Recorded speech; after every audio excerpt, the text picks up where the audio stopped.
Espíritu del Señor y siempre con la expectativa de que podamos continuar cada día siendo edificados por el Señor y que esa medida de Cristo en nosotros vaya en aumento. Amén. Como es el deseo y es la intención del Señor. ¿Okay? Bueno, comentarles. Como bien saben, estos 2 fines de semana no estuvimos por acá, estuvimos de viaje. Fue un tiempo realmente muy provechoso, valioso en el Señor. Estuvimos en Puerto Vallarta, México, y luego estuvimos en Puebla. Y es un gozo, un regocijo enorme ver cómo la palabra de la cruz está tomando lugar en muchos corazones, ¿ok?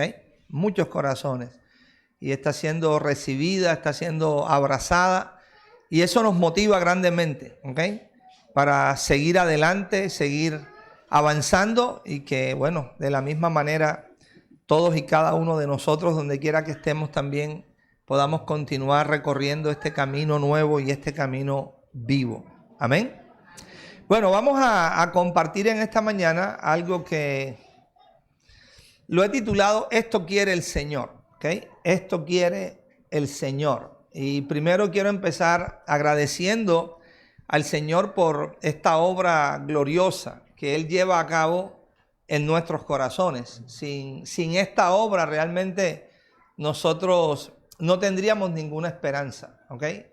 No tendríamos ninguna expectativa, simplemente estaríamos en la misma condición, ¿okay? En la que hemos estado, pero gracias a esta obra gloriosa del Señor en nuestros corazones, gracias a la administración de su amor y de su grande misericordia, gracias a su luz, a su fe, a su gracia, a su poder, donde Él produce en nosotros, ¿okay? Lo que es suyo, lo que es de Él, lo que emana de Él. Entonces, de esa manera realmente es como eventualmente vamos siendo cambiados y vamos siendo transformados. ¿Okay? Leía cómo Pablo daba gracias a Dios en una de las iglesias de Asia por la comunión que ellos habían tenido en el Evangelio. ¿Okay? Desde ese primer día que habían recibido el Evangelio, y él dice hasta ahora. ¿Okay? Y de la misma manera también quiero agradecer al Señor por ello, por la comunión que todos y cada uno de ustedes tienen con el Evangelio, que esa comunión cada día sea mayor en cada uno de nosotros, desde ese primer día que oímos del Evangelio hasta el día de hoy. ¿Okay? También quisiera recordarles, ¿okay? La voluntad del Señor. ¿Cuál es la intención divina? ¿Cuál es el deseo que está palpitando en el corazón de Dios? ¿Okay? Y es el deseo que está palpitando desde que Dios realmente decidió por su buena y soberana voluntad desarrollar todo su propósito eterno. ¿Okay? Cambiarán las formas, cambiarán las maneras, cambiarán algunos planes en ejecución que Dios pueda tener, pero el propósito, la intención divina y la voluntad del Señor es para siempre. ¿Okay? Para todas las generaciones es la misma. ¿Okay? Siempre ha sido la misma, porque tiene que ver exactamente con este propósito eterno. No es un propósito temporal ni es un propósito pasajero. Entonces, consideremos ahí en Romanos 8, ¿okay? Capítulo 8, versículo 29, y miremos lo que dice. Dice, porque a los que antes conoció, también ¿qué? También los predestinó, ¿para qué? Para que fuesen hechos. Qué importante es eso. Para que fuesen hechos conformes a la imagen de su Hijo. O sea, eso nos habla de una hechura divina, de una hechura de Dios, para que fuesen hechos conformes a la imagen de su Hijo. Para que Él sea el primogénito, ¿entre qué? Entre muchos hermanos. ¿Ok? Entonces, vemos cómo por el Espíritu de Dios Pablo puede identificar, Pablo puede discernir. ¿Qué puede Pablo identificar y discernir? La voluntad del Señor, el deseo del Señor. Y plasma aquí esta realidad y dice, este es el deseo del Señor. ¿Okay? Que aquellos que Él ha conocido, a ellos también los ha predestinado. ¿Para qué? Para que sean hechos. ¿Para que sean hechos qué? Conformes a la imagen de su Hijo. Entonces, este deseo, esta intención y esta voluntad, ¿con qué tiene que ver? Con ser hechos conformes a la imagen del Hijo. Dígale que está a su lado, ser hechos conformes a la imagen del Hijo. Luego en 2 de Corintios capítulo 3, este mismo apóstol en esta segunda carta que le escribe a esta iglesia que estaba en Corinto, les dice en el verso 18, por tanto, todos nosotros mirando ¿qué? A cara descubierta como en un espejo. ¿Qué es lo que se estaba mirando a cara descubierta como cuando se mira en un espejo? Él dice, la gloria ¿de quién? Del Señor. Ahora, Pablo conocía y entendía perfectamente que esta gloria solamente estaba en el rostro y en la faz de Jesucristo. Por eso en el capítulo siguiente, en el capítulo 4, versículo 6, él menciona y dice, el mismo Dios que mandó que de las tinieblas resplandeciese ¿qué? La luz, es el que resplandeció ¿dónde? En nuestros corazones. ¿Para qué resplandeció en nuestros corazones? Para iluminarnos. ¿Iluminarnos qué?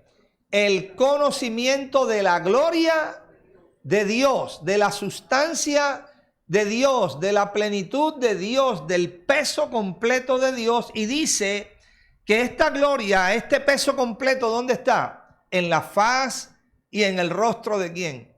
De Cristo. Por tanto, lo que está diciendo en el verso 18 es que cuando el corazón empieza a despertar a la realidad espiritual, porque el velo está siendo ¿qué?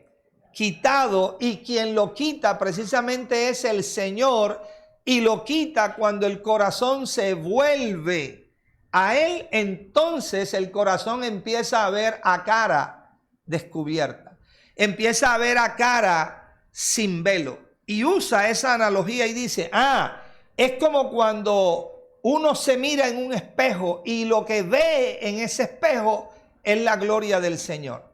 Y todos sabemos ya aquí por principio que cada vez que usted se mira en un espejo, el espejo lo muestra a usted. ¿Okay? La razón es porque el espejo siempre va a mostrar la sustancia que tiene delante de él. ¿Okay? El espejo nunca va a mostrar algo que no se le muestra, que no se le coloca al frente. Entonces, si él hace la referencia y dice, si es como cuando miramos en un espejo y vemos la gloria del Señor, ¿en quién está la gloria? En el rostro de Cristo. Pablo está diciendo, cuando los velos empiezan a caer del corazón, se empieza a ver al Señor. Se empieza a ver al Señor y se empieza a ver al Señor a cara ¿qué? Descubierta. Y cuando se empieza a ver al Señor a cara descubierta, Pablo dice, somos transformados. ¿Y somos transformados de qué? De gloria en gloria, o sea, de sustancia en sustancia, de peso completo en peso completo, ¿ok? En la misma imagen. Somos transformados en la misma ¿qué? Imagen, como por el Espíritu del Señor. ¿En cuál misma imagen somos transformados?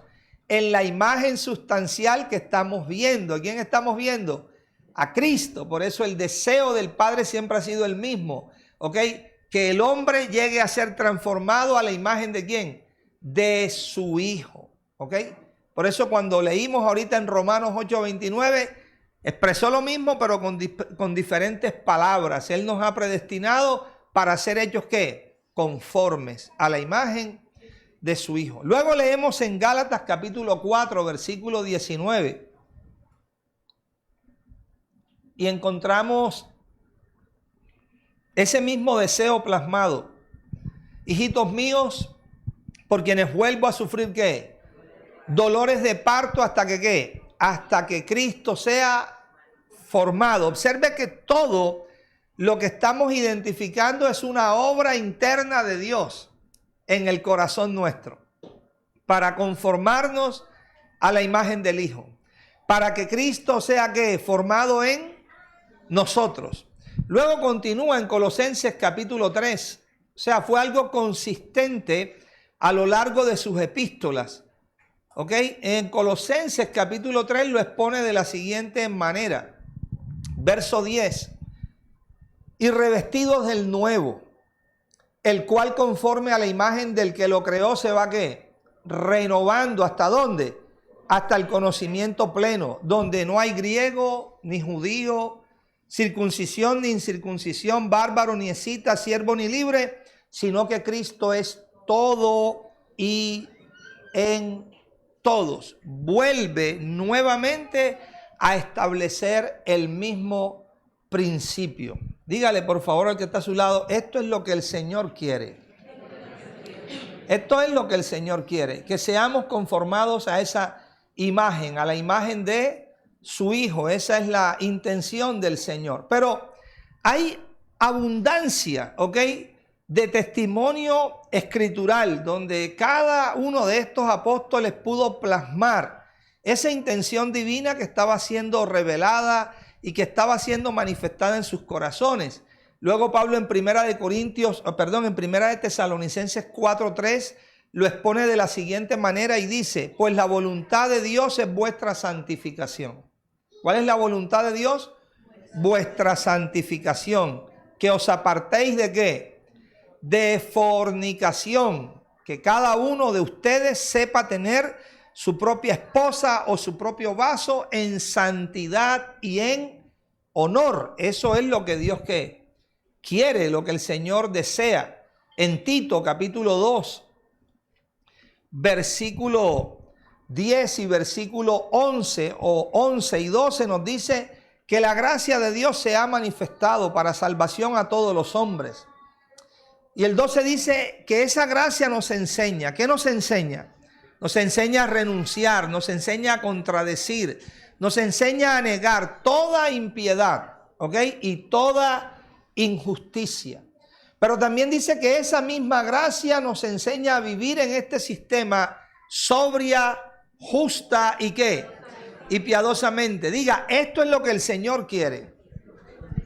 En 2 de Timoteo vemos también la voluntad del Señor muy clara en el capítulo 1, el versículo 10. Pablo dice que esta gracia que nos ha sido concedida, ¿ok?, en Cristo Jesús antes de los tiempos de los siglos, dice, pero ahora esta gracia se ha manifestado.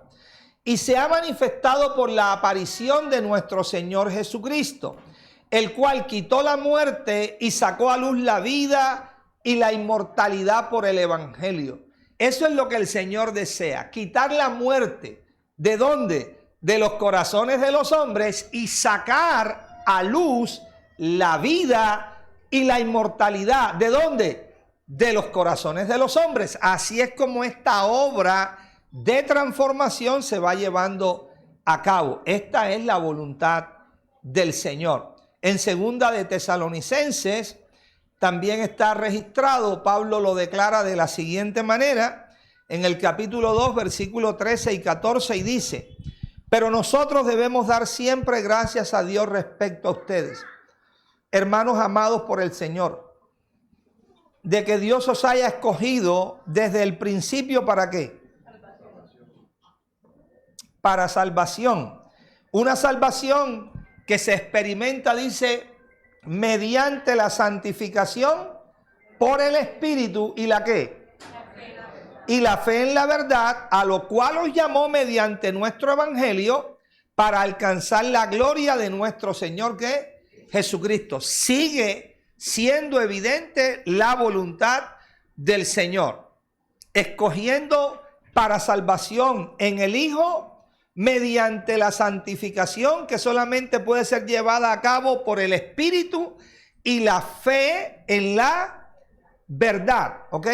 Llamándonos mediante el Evangelio para alcanzar la ¿qué? La gloria, la sustancia, la esencia, el peso completo de nuestro Señor Jesucristo.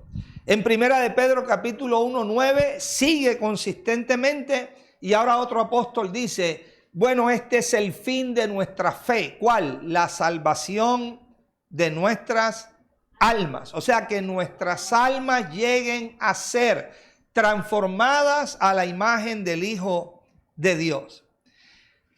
Colosenses capítulo número 1, versículo número 5. Expone Pablo nuevamente lo mismo y dice, a causa de la esperanza que os está guardada en los cielos, de la cual ya habéis oído por la palabra verdadera del evangelio, que ha llegado hasta ustedes así como a todo el mundo y lleva fruto. La palabra verdadera del evangelio, él testifica, dice, esa palabra lleva fruto y crece. Y es maravilloso eso que escribe allí. También en ustedes, también en ustedes. Pablo estaba viendo que esta palabra del evangelio, ¿dónde estaba creciendo? En los corazones de los creyentes. ¿Dónde estaba llevando fruto? En los corazones de los creyentes, ¿ok? Así es que esta palabra estaba creciendo y estaba llevando fruto y testifica y dice, desde el día que ustedes oyeron y conocieron la gracia de Dios en verdad. Desde ese día, la palabra verdadera del evangelio estaba creciendo y llevando fruto, ¿dónde? En vuestros corazones, ¿ok? Esa es la voluntad del Señor. En el verso 9 sigue exponiendo esta voluntad y dice, por lo cual también nosotros, desde el día que lo oímos, no cesamos de orar por ustedes y de pedir que seáis llenos.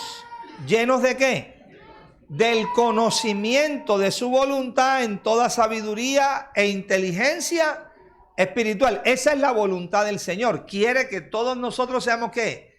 Llenos del conocimiento de Dios, llenos del conocimiento de su voluntad en toda sabiduría e inteligencia espiritual. Eso tiene un ¿para qué? ¿Cuál es el propósito? Para que andemos como es que digno del Señor, agradándole en todo. Esa es su voluntad. Llevando fruto ¿en qué? En toda buena obra y creciendo en el conocimiento ¿de qué? De Dios. Luego en Efesios capítulo 3, verso 16 dice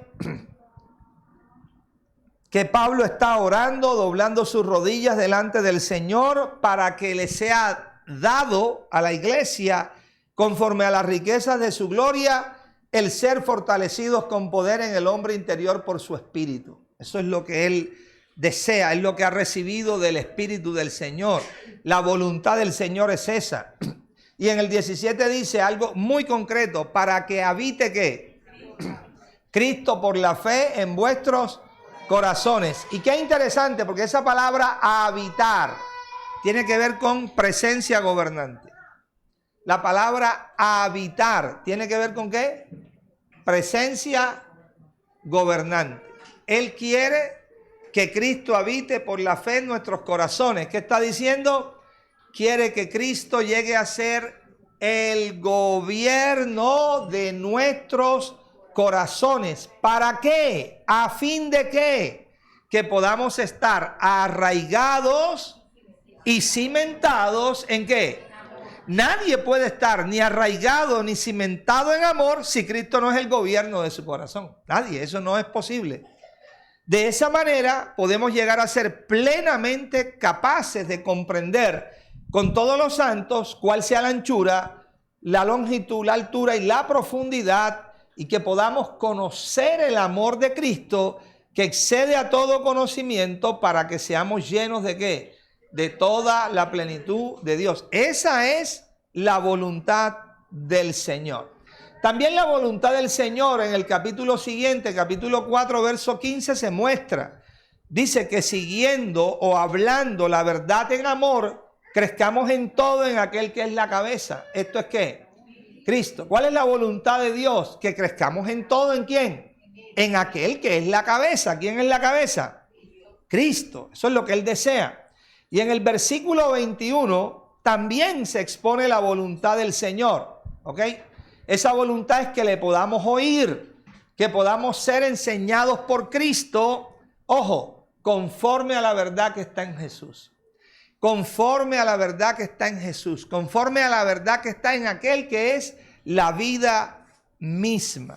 En Efesios 5:17 sigue exponiéndonos esa voluntad del Señor y se nos dice que Dios quiere que no seamos insensatos, sino quiere que seamos ¿qué? ¿Entendidos de qué? De cuál sea la voluntad del Señor. ¿Ok? De cuál sea la voluntad del Señor. En Primera de Tesalonicenses sigue exponiendo esa voluntad de una manera muy clara. Ahora vamos a dirigirnos al capítulo 3. Capítulo 3, versículo 12 y 13 dice: y el Señor os haga crecer y abundar en amor. ¿Cuál es la voluntad del Señor? ¿Hacernos qué? Crecer y abundar en qué. ¿Cuál amor? El amor de Dios, ¿ok? El amor que brota de Él, que lo tiene a Él como fuente y esencia. Unos para con otros y para con todos, ¿ok? Como también lo hacemos nosotros para con vosotros, para que seáis que afirmados vuestros corazones, irreprensibles en santidad, delante de ¿quién? De Dios nuestro Padre, en la venida presencia de nuestro Señor Jesucristo con todos sus santos. Todo esto, mis amados, que estamos repasando una y otra vez, tiene que ver con ¿qué? Con la voluntad del Señor. O sea, el Señor quiere esto. Capítulo 2, verso 13 de Filipenses: porque Dios es el que en vosotros produce ¿qué? El querer como el hacer por su buena voluntad. Eso es lo que el Señor quiere, producir en nosotros el querer como el hacer por su buena voluntad. Hebreos capítulo 13, versículo 21. Dice: os haga aptos. ¿Quién? El Dios de paz, el que resucitó de los muertos a nuestro Señor Jesucristo, el gran pastor de las ovejas. Él os haga ¿qué? Aptos por esa sangre del pacto eterno, os haga aptos en toda obra buena. ¿Para qué? Para que hagamos ¿qué? Su voluntad. ¿Ok? ¿Cómo? Haciendo Él ¿qué? Haciendo Él en vosotros lo que es ¿qué? Lo que es agradable delante de Él por Jesucristo, al cual sea ¿qué? La gloria por los siglos de los siglos. O sea, esto que estamos considerando es la ¿qué? La voluntad del Señor. Ahí mismo en Hebreos 12, verso 28 dice el escritor: así que recibiendo nosotros ¿qué? Hebreos 12, 28. Recibiendo nosotros ¿qué? Un reino inconmovible, ¿ok? Tengamos ¿qué? Sí, corrija ahí al ladito, póngale gracia. La palabra que se usa ahí es chariz, ¿ok? No es gratitud, es gracia. Él quiere que tengamos ¿qué? Gracia. Y que mediante ella, mediante la ¿qué? La gracia, sirvamos a Dios. Porque sin gracia no se puede servir al Señor. Entonces, tengamos gracia y mediante ella sirvamos a Dios, agradándole con temor y ¿qué? Y reverencia. Esa es la voluntad del Señor. ¿Qué más para ir concretando lo que el Señor quiere ministrarnos en esta mañana? Filipenses 3:3. Porque nosotros somos la circuncisión, está diciendo Pablo, los que en espíritu ¿qué? Servimos a Dios y nos gloriamos en Cristo Jesús, no teniendo confianza en ¿qué? Entonces, ¿qué quiere el Señor? Que en espíritu le podamos ¿qué? Servir. Al Señor se le sirve en espíritu. Efesios 6, capítulo 18. Se expone también la voluntad del Señor de esta manera: orando en todo tiempo, con toda oración y súplica, ¿qué? En el Espíritu, ¿ok? En el Espíritu, y velando en ello con toda perseverancia y súplica por todos los santos. Igual, ¿qué quiere el Señor? Que así como sirvamos en el Espíritu, también tenemos que orar, ¿qué? En el Espíritu, y también tenemos que velar ¿en qué? En el Espíritu. Si leemos Judas 1:20 vamos a encontrar el mismo principio. Orar en el Espíritu. Gálatas 5:16 nos va a exhortar y nos va a decir que andemos en el Espíritu. Y en el verso 25 la exhortación es que vivamos por el Espíritu. Y en Juan 4:24 que adoremos en el Espíritu. Por tanto, esa es la voluntad del Señor. ¿Ok? Que sirvamos en el Espíritu, que oremos en el Espíritu, que adoremos en el Espíritu, que podamos andar en el Espíritu y que podamos vivir, ¿por qué? Por el Espíritu. Mis amados, y aquí pudiésemos pasarnos toda la mañana y pasar la noche de Navidad hablando una y otra vez de toda la voluntad del Señor. Todo esto simplemente es un pequeño fragmento que hemos sacado, pero que claramente y contundentemente nos muestra que esto es la voluntad del Señor, que el Señor desea esto, que el Señor quiere esto. Ahora, ¿cuál es el punto que estuve meditando en esta semana con respecto a esta verdad? Que el Señor desea que esta voluntad llegue a ser. ¿Llegue a qué? A ser viva, real, verdadera en nuestros corazones. Él quiere que su voluntad llegue a ser patente. Quiere que su voluntad llegue a ser verídica. Quiere que su voluntad llegue a ser evidente. Que llegue a ser manifiesta. Que llegue a ser notoria. Que llegue a ser palpable. Que llegue a ser aún más incuestionable. ¿En dónde? En nuestros corazones.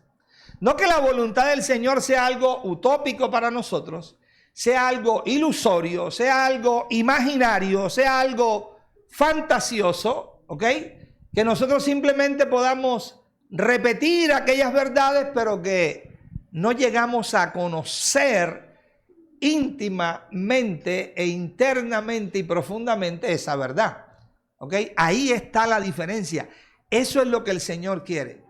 Quiere que sepamos su voluntad, pero que no solamente nos quedemos con un saber intelectual de esa verdad, con un saber mental de esa verdad, sino que su voluntad llegue a ser viva y real. ¿En dónde?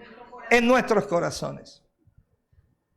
¿Saben por qué? Porque meditaba de que va a llegar un momento para todos y cada uno de nosotros, donde se nos va a pedir cuentas a nosotros del talento divino que se nos ha otorgado. A nosotros se nos ha otorgado un talento divino. A nosotros se nos ha otorgado un tesoro que es indescriptible, un tesoro del cielo. Se nos ha otorgado una semilla. Esa semilla es incorruptible y además es eterna. A nosotros se nos ha dado una perla de gran precio, ¿ok? Entonces, de eso que se nos ha dado en un momento determinado se nos va a pedir ¿qué? Cuenta. ¿Quién nos va a pedir cuenta? Pues aquel que es el dador, aquel que nos ha dado esa semilla eterna, ese tesoro indescriptible, ese don inefable, ¿ok? Y lo que nosotros tenemos que rendirle a él es cuánto de eso que se nos ha dado, nosotros hemos experimentado su incremento. Hemos experimentado su crecimiento. Hemos experimentado su aumento. Ese es el deseo del Señor. Recuerde aquella parábola que vemos en los evangelios, que el Señor le entregó a cada siervo una medida de talentos. Dice que a uno le dio 5, a otro le dio 2 y a otro le dio 1. Y dice, cuando llegó el tiempo de pedir cuentas, vino a cada uno de ellos, los llamó, y al que le había dado 5, le entregó esos 5 y 5 más. O sea, esa persona experimentó ¿qué? Un incremento de la medida que se le había ¿qué? Concedido. ¿Ok? Y el Señor le dijo, bien, buen siervo fiel. En poco has sido fiel, en mucho ¿qué? Aquel cuadro se repitió con el que se le había dado 2. ¿Ok? Pero luego, al que se le había dado un talento, cuando fue llamado, vamos a ver cuál fue la respuesta que dio este hombre. ¿Okay? Vamos a cerciorarnos. Mateo 25. A él se le dio un talento y cuando se le llamó para que diera o rindiera cuentas de ese talento, dice aquí, versículo 24. Pero llegando también el que había recibido un talento, dijo, Señor, te conocía que eres hombre ¿qué? Duro, que ciegas donde no sembraste y recoges donde no esparciste, por lo cual tuve miedo y fui y escondí tu talento en la tierra. He aquí tienes lo que es ¿qué? Tuyo. Ok, él dio todas las excusas o todos los argumentos habidos y por haber, ok, puso en función toda su filosofía, ok, todos sus criterios, todos sus razonamientos, pero había una realidad que era innegable. ¿Cuál era la realidad? A él le dieron un talento y ¿qué devolvió él? Un talento. Por tanto, no había experimentado ningún incremento del don que se le había otorgado. Esa fue la única realidad. ¿Ok? Sí, una suma de argumentos, una suma de excusas, de conceptos aquí, allá, yo creo, tú eres, yo me imagino, yo pensé. Es que no, eso no sirvió de nada porque lo único real fue que él no incrementó en absoluto ¿el qué? El talento que a él se le concedió. Entonces, su Señor, eso es interesante, diga su Señor, porque era tanto el Señor de aquel que le había dado 5, o era el Señor de aquel que se le había dado 2, como también era el Señor de aquel que se le había dado ¿qué? 1. Y respondiendo su Señor le dijo, siervo malo y negligente, tú sabías, ¿tú qué? Sabías y sabías que yo ciego donde no sembré y que recojo donde no ¿qué? Esparcí, por tanto debías haber dado mi dinero a los banqueros y al venir yo hubiera recibido lo que es mío, ojo, con los intereses. Quitarle pues el talento y dadlo al que tiene 10 talentos, porque el que tiene o al que tiene le será dado y tendrá que más, y al que no tiene, aún lo que tiene le será que quitado. Esto nos muestra claramente, mis amados, de lo que trata la razón de ser por la cual usted y yo tenemos tiempo y espacio en esta tierra. Hay una razón de ser por la cual usted tiene tiempo y espacio en esta tierra. Hay una razón de ser por la cual yo tengo tiempo y espacio en esta tierra. Y hay una razón de ser por la cual todos los hombres que vienen a este mundo, vienen a este mundo. Y esa razón de ser es llevar, diga llevar el incremento del talento celestial que se nos ha concedido. La razón de ser suya y mía no es que nosotros sepamos y crezcamos en saber y tener un conocimiento, aunque sea un conocimiento espiritual, pero que ese conocimiento no llegue a ser vida y realidad en nosotros, no tiene ningún sentido. Porque yo le pregunto, ¿él tenía ese talento? Claro, lo tenía, se lo dieron. Lo que nunca llegó a experimentar fue ¿qué? El incremento de ese don, ¿en dónde? En su propio corazón. Por tanto, eso es lo que el Señor desea que ese talento pueda ser ¿qué? Incrementado. Entonces va a llegar ese tiempo, va a llegar ese momento donde se nos va a pedir cuenta. Y cuando se nos vaya a pedir cuenta, yo le pregunto, ¿qué es lo que tendrá valor en ese momento? Que nosotros podamos presentar ¿qué? El incremento de lo que se nos ha concedido. Ahora, présteme atención aquí a este cuadro, a ver si esto le puede servir al que esté rindiendo cuentas. ¿Ok? Si puede satisfacer a aquel que le está pidiendo cuentas. Cuando el Señor llegue a pedir cuentas acerca de ese talento que se nos ha dado, nosotros podamos decirle, Señor, te tengo noticia, yo sé lo que está escrito en el Salmo 90:12. ¿Sabes que Moisés escribió y dijo que tú nos enseñaras a contar de tal manera nuestros días que podamos presentarte a ti un corazón lleno de ¿qué?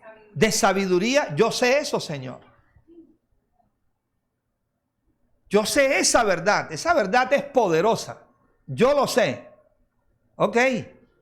¿Dónde está el incremento de mi don en ti? Bueno, pero yo sé que Moisés dijo que nosotros necesitábamos desear eso, que tú nos enseñaras a vivir de tal manera que en nuestro corazón se incrementara la sabiduría. Bueno, déjame ver ese incremento. No, pues ese incremento no está, pero yo sabía ese versículo. ¿Usted cree que eso servirá de algo? Y ve que el Señor lo continúa mirando, lo sigue mirando, esperando que el incremento del don, y le dice, pero tranquilo, Señor, no te preocupes, que te tengo otra. También sé lo que el Salmo 51:6 dice, que tú amas la verdad en lo íntimo y en lo secreto tú nos enseñas sabiduría. Está bien, hijo, que sepas eso. ¿Dónde está el incremento del talento? No, pues el incremento no está, pero yo sé que tú amas la verdad en lo íntimo. Tú la amas. Y en lo secreto tú nos enseñas ¿qué? Sabiduría, sí. Pero ¿dónde está el incremento del talento? O sea, el individuo está pensando que porque él sabe de cosas que están escritas en el libro, él va a presentarle eso a Dios como una satisfacción para Dios. Pero el único interés que Dios tiene es que el talento que se nos ha dado podamos llevar su propio ¿qué? Incremento. ¿Sabe por qué, mis amados? Porque todo lo que usted y yo podemos leer en este libro que está escrito, yo sé que no es noticia, pero como para que hagamos conciencia, antes que usted se entere de eso, ya Dios lo sabía desde la eternidad. O sea, Dios no está siendo impactado porque yo sepa lo que está escrito aquí o allá. No. El deseo y la intención de Dios es que podamos experimentar ¿qué? El incremento de su don. ¿Ok? El incremento de su don. Señor, pero quizás esto te va a alegrar. David escribió en el Salmo 25:14 que la comunión íntima es con los que te temen y que a ellos tú les haces conocer tu pacto. Sí, está bien, pero ¿dónde está el incremento? ¿Me está entendiendo la idea? O sea, el asunto no es cuánto de esto que está aquí yo pueda saber. Señor, yo sé que tú deseas que nosotros llevemos fruto, porque cuando nosotros llevamos fruto, tú eres glorificado. ¿Ok? En esto es glorificado mi Padre, dijo el Señor, en que llevéis ¿qué? Mucho fruto y seáis así que mis discípulos. Sí, eso está bien, pero la pregunta es, ¿dónde está el incremento del don celestial? O sea, esto se trata de ¿qué? De experimentar el incremento del don celestial. No se trata de cuánto sabemos de lo que está escrito. No se trata que sepamos este versículo o que sepamos este otro versículo. No, se trata de que nosotros realmente estemos experimentando y viviendo esta verdad como gobierno en nuestros corazones. Por tanto, mis amados, desde la perspectiva divina, esa palabra viva y esa palabra eficaz debe llegar a ser real en todos y cada uno de nosotros. Aquí saqué algunos ejemplos para que los consideremos. No es suficiente con saber Juan 8:12. ¿Qué dice Juan 8:12? Yo soy la luz del mundo, dijo el Señor. Diga, no es suficiente saber que Cristo es la luz del mundo. ¿Qué es lo necesario con respecto a la luz? Según lo que el mismo Cristo dijo ahí. ¿Cómo? Entonces, ¿qué es lo necesario, fundamental con respecto a la luz? Seguir la luz. No es saber que Cristo es la luz, sino que seguir la luz. ¿Cuántos creyentes en el planeta sabrán que Cristo es la luz? Ponemos a hacer el examen, ¿ok? ¿Cómo se llama hoy el examen? Bueno, ya desde hace rato. Se pone la pregunta y se ponen varias opciones, respuestas múltiples, y ahí le ponemos, y yo le aseguro que el 99%, casi que 0.8 o 0.9 de los creyentes van a responder, ¿Cristo es la qué? Es la luz. Y si usted le pone otra por debajo, el camino. Cristo es el camino y es la luz. Marlon, sacaste 10. El camino y la luz. Ah, qué bueno, saqué 10. Sé que Cristo es la qué? La luz. Pero eso no es suficiente. Ni es la razón de ser. En esencia, que sepamos que Él es la luz. No, la razón de ser es que sepamos que Él es la luz y sigamos la luz. Porque si no seguimos la luz, no importa para nada que sepamos que Él es la luz. Más, te digo algo, más condenación tenemos. Entonces, ¿el Señor es la luz? Sí, el Señor es la luz. Pero ¿cuál es la clave de todo esto? Seguir esta luz. El Señor es la puerta. Mateo 7:13. Sí, Él es la puerta. Él es la puerta. ¿Estrecha o angosta? ¿Estrecha o angosta?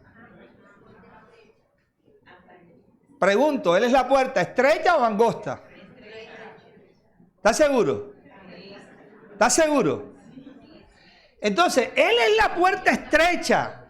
Yo sé que Él es la puerta estrecha. Salmo 18:20. Él es la puerta de Dios, hermano. Imagínense qué revelación tan gloriosa. Él es la puerta de Dios, dice el Salmo 120. Y dice más, que por esa puerta entrarán ¿quiénes? Los justos. ¡Wow! ¡Qué tremendo! ¡Qué revelación! Y la frase famosa de hoy en el cristianismo contemporáneo. Uy, eso que escuché hoy me voló la cabeza. Hoy hay muchos cristianos que andan sin cabeza porque todos los domingos se les vuela la cabeza. Entonces se emocionan porque Cristo es la puerta. Se emocionan porque Él es la puerta de Dios. Amados, la única razón que da valor a que usted y yo sepamos que Él es la puerta es que usted y yo entremos por esa puerta. Si usted y yo sabemos que Él es la puerta, pero no entramos por esa puerta, ¿qué sentido tiene o qué valor o importancia tiene que usted y yo sepamos que Él es la puerta? ¿De qué sirve que usted sepa o que yo sepa Cristo es la puerta, pero no entro por esa puerta? Y hay que entrar por la puerta. Hay que experimentar salvación. Y hay que entrar y hay que salir por la puerta. Y cuando se entra y se sale por la puerta, se hallan pastos y se puede comer. Lo que quiero decirles, amados, es que la razón de ser, por lo cual tenemos una verdad que está escrita como testimonio exterior, es porque el deseo de Dios es escribir su verdad, ¿en dónde? En nuestros corazones y en nuestras mentes, para que llegue a ser el gobierno suyo, ¿en qué? En nosotros, y esto sea vivo y real en nuestro corazón. Sigue el examen. Pregunta número 4. ¿Cristo es el pan, falso o verdadero? 99.99 de los creyentes en el planeta, verdadero. Verdadero. Habrá el otro en la esquina, ay, ¿será falso o verdadero? Y mira ya el compañero, verdadero, verdadero. Le entregan el examen, 10. ¡Wow! Cristo, el pan de vida. ¡Qué tremendo! Cristo es el pan de vida. Llama el hermanito a las 4 de la mañana. Hermano, lo pude ver, no lo había visto. Cristo es el pan de vida. Y Juan dice que es el pan de Dios que descendió del cielo. ¡Qué tremendo! El pan de Dios, el pan vivo, el pan que descendió del cielo. ¡Qué maravilloso eso! Sí, pero para que eso cobre sentido y razón de ser, este pan hay que comerlo. Si no lo comemos, no sirve de nada que sepamos que Él es el pan del cielo. Dice Juan 6:51, yo soy el pan vivo que descendió del cielo. Si alguno comiere de este pan, vivirá para siempre. ¿Quién es el que vive para siempre? ¿El que sabe que Cristo es el pan del cielo? ¿O el que come de ese pan? Ah, el que come de ese pan. Y el pan que yo daré es mi carne, la cual yo daré por la vida del mundo. 57. Como me envió el Padre viviente y yo vivo por el Padre, asimismo el que me come, ¿qué? ¿Quién es el que vive por Él? No el que sabe que Cristo es el pan del cielo, el que come de ese pan. Entonces, ¿cuál es la importancia de saber que Él es la luz? Seguirlo. ¿Cuál es la importancia de saber que Él es la puerta de Dios? Entrar por esa puerta. ¿Cuál es la importancia de saber que Él es el pan divino? Comerlo. Eso es lo que le da sentido y razón de ser al conocimiento, que llegue a ser vida y realidad en nosotros. Si no, mis amados, no tiene sentido alguno. Pregunta número 5. ¿Cristo es el camino? Responda para responder. Sí, sí, Él es el camino. Qué bueno. Escriba 3 versículos más que sustenten que Cristo es el camino. Uy, qué bueno. Google, el camino. Hebreos 10:20. Amados hermanos, teniendo entrada libre al lugar santísimo por la sangre de Jesucristo, por el camino nuevo y vivo que Él nos abrió a través de ¿qué? Del velo. O sea, Cristo es el camino y Cristo es ese camino nuevo y ¿qué? Y vivo. ¿Okay? Aquí está también Isaías, 35:8. El camino de santidad. Y el que ande por él, por torpe que sea, ¿qué? No se extraviará. Y nos queda uno, ¿ah? Nos queda faltando otro. Mateo 7:14. ¿Cómo es el camino? ¿Estrecho o angosto? ¿El camino es estrecho o angosto? Ya usted dijo que la puerta era estrecha. El camino es angosto. Y ya completamos los 3 versículos. Camino angosto. ¿Cuál es la respuesta? Positiva. Pasamos el examen. ¿Ok? Y si se nos pide otro versículo, la cosa está un poco maluca. Pero vamos a buscarlo otra vez para ver otro versículo. Y allá nos encontramos con otro versículo. En Jeremías capítulo 6, verso 16. Y ahora se le llama las sendas antiguas. Él es las sendas antiguas. ¿Ok? y que hay que preguntar por esas sendas antiguas. Y hay una razón de ser por la cual debemos preguntar por esas sendas antiguas. ¿Sabe cuál es? Andar por ellas. ¿Cuál es la razón y esencia que sepamos que Cristo es el camino? ¿Para qué? Para andar por ese camino, para caminar por ese camino.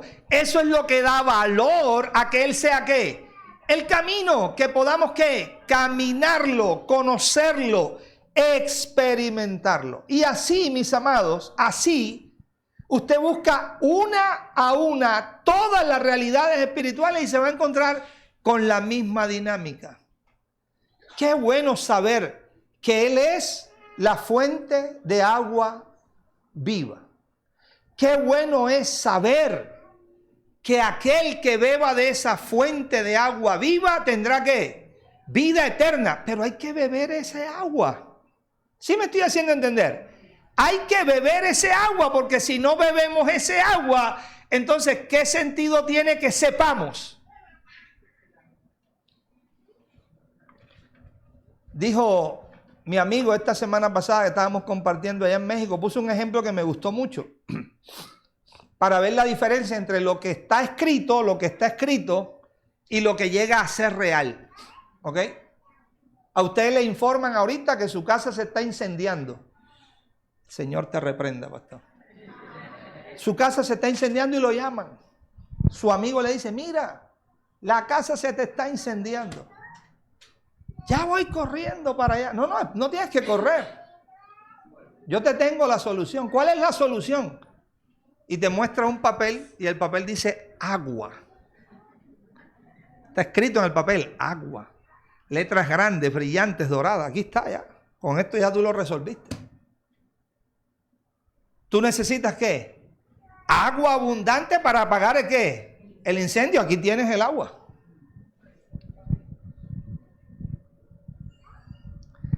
Sí podemos identificar que la verdad es algo sustancial. La verdad, mis amados, no es una letra escrita. La verdad es una persona, es una vida, es una naturaleza, es una esencia, es un poder, es una gloria que todos tenemos que experimentar, formándose en el interior de nuestros corazones. No es que sepamos esto, que sepamos aquello, que sepamos esto otro, no. Que esa verdad llegue a ser vida en nosotros. Esa es la razón de ser. Y termino con esto, mis amados. Termino con esto. El Señor aparece en nuestros corazones. ¿Quién aparece en nuestros corazones? Bueno, permítame hacerle una reflexión. El que aparece en nuestros corazones es la luz. El que aparece en nuestros corazones es el camino. El que aparece en nuestros corazones es el pan. El que aparece en nuestros corazones es la puerta. ¿Lo está viendo? Él, ese que lo es todo en esencia y sustancia, ese es el que aparece ¿dónde? En nuestros corazones. Y hay algo que es para nosotros verdaderamente necesario. Diga necesario. Le voy a declarar estas palabras. Ojalá usted las pueda escribir o si no luego las escucha nuevamente en la enseñanza y las anota. Porque me interesa que usted medite y desarrolle una conciencia por el Espíritu sobre lo que para usted y para mí es verdaderamente necesario. Yo no sé si usted en estos días le ha pasado que ha dicho, uy, esto es necesario que lo haga, esto no da espera. Sí, mijo, pero las vacaciones, sí, pero o hacemos primero esto o no hay nada. ¿Le ha pasado alguna vez eso? Porque eso para usted resulta ser ¿qué? Necesario. Bueno, hay algo que verdaderamente para usted y para mí es necesario. Alguien dirá que me renueven el contrato del trabajo.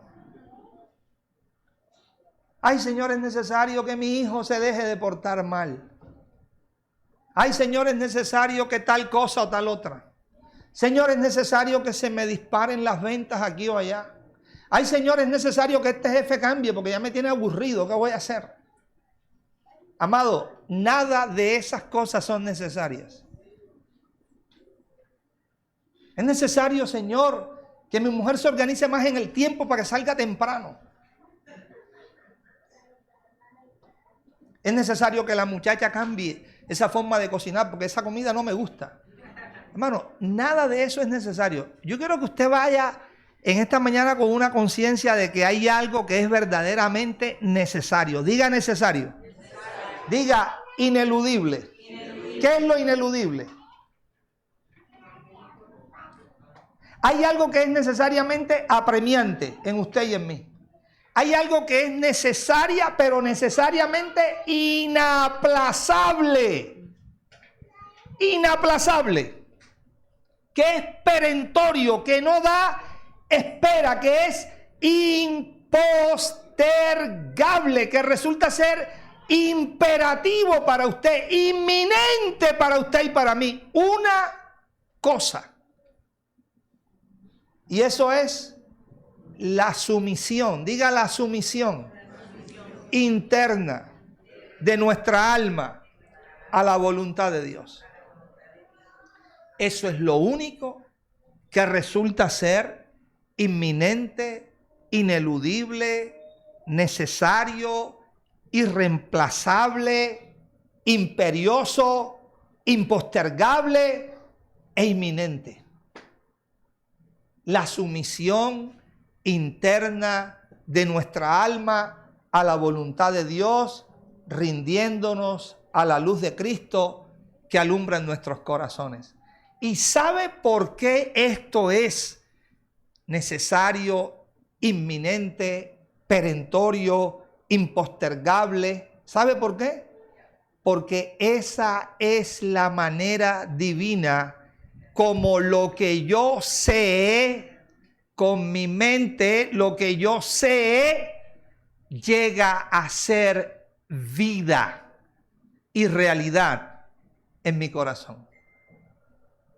Hasta que no experimentemos eso, hasta que nuestro corazón verdaderamente no se vuelva a Él, hasta que no nos rindamos a sus pies, hasta que no estemos oyéndolo, viéndolo, contemplándolo, recibiéndolo, abrazándolo y obedeciéndolo en nuestro corazón.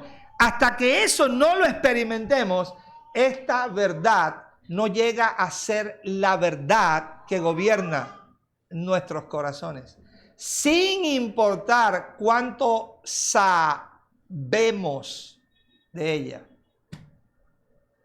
Sin importar cuántas reuniones tengamos para hablar acerca de la verdad.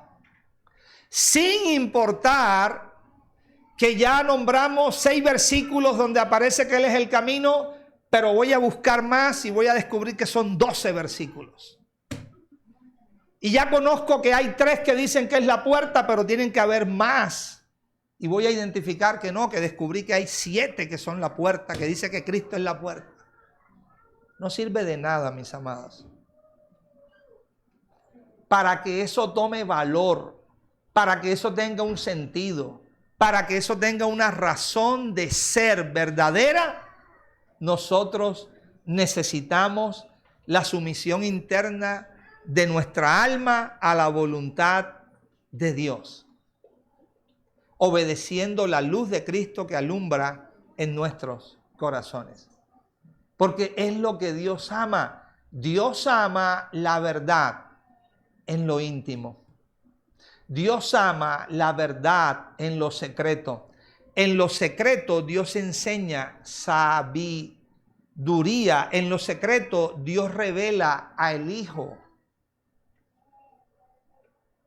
Dios puede enseñarnos de una manera viva y eficaz en una semana lo que nosotros en 40 años de estudios de teología, con todos los diccionarios habidos y por haber, y con todos los profesores en hebreo y griego que queramos tener, Dios en una semana nos enseña más que nosotros en 40 años tratando de aprender eso. Esto es lo que es verdaderamente apremiante. Esto es lo que es verdaderamente ¿qué? Inaplazable. Esto es lo que es verdaderamente perentorio, impostergable, esto, inminente, esto. Que cada día estemos volviendo continuamente nuestro corazón a Él, sometiéndonos y rindiéndonos a su guía y a su dirección en todo tiempo y en todo lugar. Amén. Esta luz, esta gracia, esta cruz, este don, este talento, esta levadura celestial, este espíritu, esta espada, lo único que necesita hallar es espacio, lugar, terreno en nuestros corazones donde pueda ser recibida, donde pueda ser acogida, donde pueda ser abrazada, donde pueda ser recibida para que ella haga su obra de transformación en nosotros. Amén, amados. Bueno, oremos y démosle gracias al Señor. ¿Ok? ¿Nos quedó claro lo que es necesario? Lo que es inminente. Hay que bañar al perro mañana porque si no, no podemos seguir viviendo. No, usted puede seguir viviendo con el perro sucio. Lo que usted no puede seguir viviendo es sin esto. Sin lo que es verdaderamente ¿qué? Inminente. Padre, te damos gracias, Señor. Te honramos a ti. Gracias por tu espíritu. Gracias por tu vida. Gracias por tu verdad. Hoy te queremos agradecer como iglesia, como casa de Dios. Te queremos agradecer por tu luz. Te queremos agradecer por tu espíritu. Te queremos agradecer por tu palabra viva y eficaz. Te queremos agradecer, Señor, por la espada del espíritu. Te queremos agradecer por la levadura celestial. Por ese don de gracia inefable, por ese poder que es capaz de transformarnos, Señor. Pero también de la misma manera, como un cuerpo que somos, Señor, te pedimos en el nombre, en la esencia, autoridad, carácter, espíritu de tu Hijo, que tu palabra, Señor, llegue a ser viva, llegue a ser real, llegue a ser sustancial en nosotros.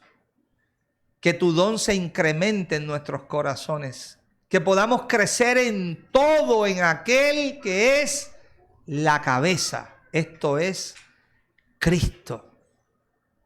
Señor, que nuestros corazones cada día, de manera constante y de manera continua, se puedan rendir a ti, se puedan someter a ti, se puedan entregar a ti, Señor, y que podamos seguir tu luz, que podamos caminar por este camino nuevo y vivo, que podamos entrar y salir por esta puerta de Dios, que podamos comer este pan que ha descendido del cielo y que mora en nuestros corazones. Que no estemos pasando hambre, Señor, porque hay comida de vida en nosotros. Que no tengamos una sed que no se puede saciar, porque hay un agua de vida en nosotros que podemos beber. Que no andemos como desconociendo la voluntad del Señor, porque tu espíritu que mora en nosotros, que nos ha sido dado, es nuestro guía y nuestro maestro. Ayúdanos, Señor, a experimentar tu vida en nuestros corazones, para que tu voluntad llegue a ser evidente, llegue a ser notoria, llegue a ser contundente, Señor, en todos y cada uno de nosotros. Te doy gracias, Padre, por todas las familias que están representadas en esta casa espiritual. Te doy gracias por los padres, Señor, hombres, que cada día, Señor, crezcan en el temor tuyo, que cada día crezcan en tu sabiduría y crezcan en tu entendimiento, que cada día crezcan en los valores de integridad y de respeto. Hombres, Señor, íntegros. Hombres, Padre, que puedan amar a sus esposas, honrarlas y respetarlas. Por las esposas, Señor, de esta casa, mujeres sabias, prudentes, castas, mujeres que tienen una palabra de sabiduría, de entendimiento, Señor, para todas aquellas personas que las necesiten, que saben guiar y conducir a sus hijos en medio de una generación corrupta como se encuentra. Hijos, padres, que puedan ser levantados también en el temor del Señor, que puedan crecer en la vida y en la verdad que es por el Espíritu de Cristo. Familias, padres, que te puedan oír a ti, que te puedan ver a ti, que te puedan contemplar a ti, Señor. Que todos unánimes, juntos, podamos entender y comprender que solo una cosa es necesaria, inminente, perentoria, impostergable en nuestra existencia. Y es volvernos continuamente a ti, para ser enseñados, corregidos, guiados y transformados por tu Espíritu a tu propia imagen. Te damos muchas gracias, Señor, en Cristo Jesús. Amén y amén.